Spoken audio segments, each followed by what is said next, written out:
Hello everyone, स्वागत है हमारे चैनल कंचन देसी खाने में। तो आप सभी को मकर संक्रांति की ढेर सारी शुभकामनाएं। तो चलिए आज हम मकर संक्रांति स्पेशल कुछ लड्डू बनाते हैं। तो लड्डू हमने तिल के लड्डू बनाए हैं, मुरमुरे यानी मुरही का लड्डू बनाया है, साथ ही चूरा के भी लड्डू बनाए हैं। तो चलिए बनाना स्टार्ट करते हैं। इससे पहले हमारे चैनल में नए हो तो सब्सक्राइब कर लीजिएगा, लाइक कीजिएगा और शेयर कर लीजिएगा। तो सबसे पहले यहाँ पे ना मुरही का लड्डू बनाने वाले हैं। तो मुरही के लड्डू के लिए यहाँ पे तो गैस पर कढ़ाई चढ़ा दिए है और इधर गुड़ निकाली है इसे बारीक बारीक चॉप करने के लिए। तो आप इसे फोड़ भी सकते हैं या चाकू से बारीक बारीक चॉप कर सकते हैं। तो यहाँ पे सभी गुड़ को इस तरह से चॉप कर लेती हूँ। उसके बाद कढ़ाई गर्म हो गई थी तो उसमें 1 कप के हिसाब से यहाँ पे हमने कढ़ाई में पानी डाल दी हूँ। तो पानी ज़्यादा नहीं डालेंगे, नहीं तो पाक बनने में ज़्यादा टाइम लग जाता है। तो कम पानी में ना जल्दी पाक बन जाती है और गैस को मीडियम ही रखेंगे। तो पानी डालने के बाद यहाँ पे गुड़ सभी डाल देती हूँ और सभी को अच्छे से मिक्स कर लेती हूँ। और गुड़ यहाँ पे ना धीरे धीरे सभी मेल्ट हो जाएंगे और पाक बनना स्टार्ट हो जाएंगे। तो हमें यहाँ पे मीडियम टू हाई करके इसे पाक को बना लेना है। तो ज़्यादातर मीडियम ही गैस को करेंगे ना तो पाक अच्छे से बनेगी। तो यहाँ पे देखिए सारी मेल्ट हो गई है।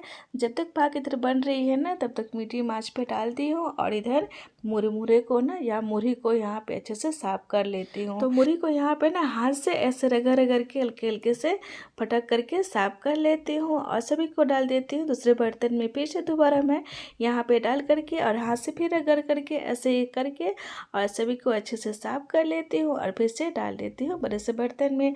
और देखिए इतना मुरही को हमने यहाँ पे लड्डू बनाएंगे। तो यहाँ हमने पूरे 1 केजी मुरही मंगवाए थे, लेकिन पूरा 1 केजी का नहीं बनाऊंगी, थोड़ा सा छोड़ दी हूँ। और बाकी इधर पाक देख लेती हूँ। तो पाक अभी बनने में थोड़ा सा टाइम है। देखिए पानी में डाल रही हूँ ना तो ये पूरा ऐसे फैल रहा है, तो अभी तक बना नहीं है। तो अब देखिए इसको हाई फ्लेम पे करके इसे अच्छे से पका लेनी है। और यहाँ पे देखिए अब पाक बन के रेडी हो गई है। पूरा देखिए लचीला हो गया है कितना। और ये देखिए इस तरह से हो जाए ना तो पाक बन के तैयार हो जाती है। पाक यहाँ पे बन गई थी ना तो सारे मुरमुरे में इस तरह से मैं डाल देती हूँ सारे पाक को। तो सभी पाक को यहाँ पे डाल दी हूँ अच्छे से। कढ़ाई को भी अच्छे से पोंछ के डाल देती हूँ। तो सभी को इस तरह से जल्दी जल्दी ना मिलाना पड़ता है। तो इसमें बहुत जल्दी जल्दी हाथ चलाना पड़ता है, नहीं तो ठंडा अगर हो जाएगी ना तो ये गोल गोल बंधेगी नहीं। तो इस तरह से फटाफट ऐसे करके और इसे हल्का सा हाथ में पानी लगा करके ताकि हाथ में ये लड्डू चिपके नहीं। और इस तरह से गोला गोला बन करके बना लेनी है। देखिए कितना परफेक्ट बन के तैयार हुई है और बहुत ही कुरकुरे भी रहती है और बहुत ही सॉफ्ट खाने में लगेगी। तो यहाँ पे एक एक लड्डू करके यहाँ पे सारे हमने यहाँ पे इतना सारा बना लिए हैं। तो फटाफट इसे सब बना करके तैयार कर लिए हैं। देखिए इस टाइप से तो कितना बढ़िया सारे बन के तैयार हो गई है। तो चलिए उसके बाद यहाँ पे ना तिल का लड्डू बना लेते हैं। तो तिल के लड्डू के लिए ना गैस पे कढ़ाई डाल करके और मीडियम आंच को कर दी हूँ और सारे गुड़ के यहाँ बारीक चॉप कर लिए हैं। और गैस पे कढ़ाई डाले हुए तो ना गर्म हो गई थी, तो इसमें थोड़ी सी पानी डाल देती हूँ 1 कप के हिसाब से और सभी गुड़ यहाँ पे डाल देती हूँ।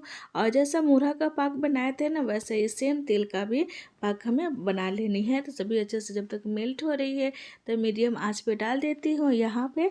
जब तक ये बड़े से बर्तन में यहाँ पे तिल को निकाल लेती हूँ। तो तिल को भी इसी तरह से अच्छे से साफ कर लेनी है। तो इसे हाथ से रगड़ करके ना ऐसे इस तरह से साफ करके और इसे इस तरह से साफ कर लेनी है।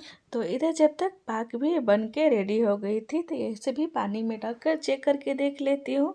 तो देखिए पाक यहाँ बन के रेडी हो गई है। तो तिल को यहाँ पे हम बिना भुने बनाने वाले हैं। तो हमने 1 केजी तिल रखी थी ना तो उसमें से आधे तिल को बिना भुने और आधे तिल को रख लिए हैं भून करके।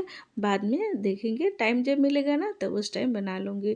तो अभी हम बिना भुने ही बना रहे हैं तिल को। तो इस टाइप से सभी तिल को यहाँ पे डाल देती हूँ और सभी को अच्छे से इस तरह से मिक्स कर लेती हूँ। और तिल के लड्डू बनाने के लिए ना जैसे मुरही के लड्डू में जल्दी जल्दी कर रहे थे, इसे भी फास्ट इसे करना पड़ेगा, नहीं तो तिल का लड्डू भी बनती नहीं है जल्दी। तो इस तरह से हाथ में पानी लगा करके ना और इस तरह से जल्दी जल्दी इसे बना ले रही हूँ।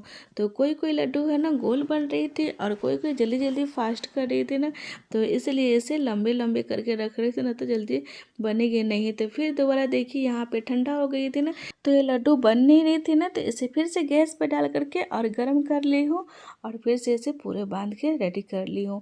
तो यहाँ सारे लड्डू बन के तैयार हो गई थी। देखिए कितना परफेक्ट बनी है और बहुत ही सॉफ्टी सॉफ्टी बनी है, कोई हार्ड नहीं है और बहुत ही टेस्टी भी लगती है।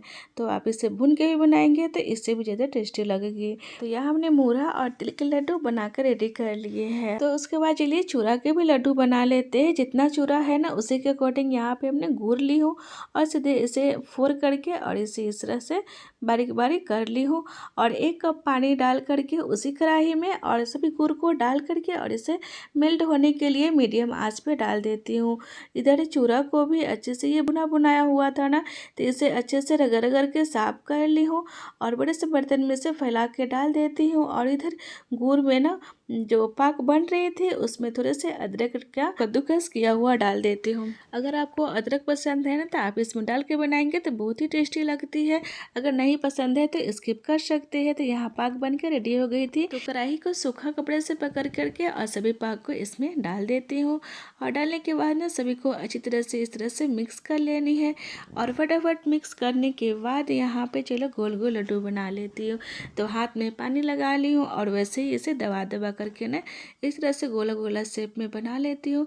तो हमने यहाँ एक लड्डू बना के तैयार कर ली हूँ। तो देखिए इस तरह से कितना बढ़िया बन रही है। तो थोड़ा भी पाक बिगड़ी नहीं है और देखिए बन के तैयार हो रही है, फटाफट सब बन जाएगी। तो देखिए यहाँ कितने सारे हमने बना के रेडी कर ली हूँ। तो आप लोग भी इस तरह से बनाएंगे ना तो सभी लड्डू आसानी से बन जाएगा, कोई परेशानी नहीं होती है लड्डू बनाने में। तो आप लोग इसे जरूर ट्राई करिए। तो लड्डू बनाते बनाते जो लास्ट में बच जाती है ना, तो वो जो बर्तन रहता है ना उसमें चिपक गई थी। तो इसमें चिपक जाएगा ना तो फिर से गैस पे डाल दी हूँ उसी कटरा को और अच्छे से इसे मेल्ट करके और देखिए कितना अच्छे से ये हट भी जाती है। जितने भी बर्तन में अगर लगे रहे ना गुड़ तो इसे गैस पे डाल देंगे ना, गर्म करके पिघला देने से ना पूरा अच्छे से हट जाती है, अच्छे से बर्तन भी साफ हो जाती है। तो हमने यहाँ सारे लड्डू बना कर रेडी कर लिए हैं। अगर मेरी लड्डू बनाने का आपका तरीका आपको अच्छा लगे तो हमें कमेंट में ज़रूर से बताइएगा, शेयर कीजिएगा। ओके बाय, मिलते हैं नेक्स्ट रेसिपी के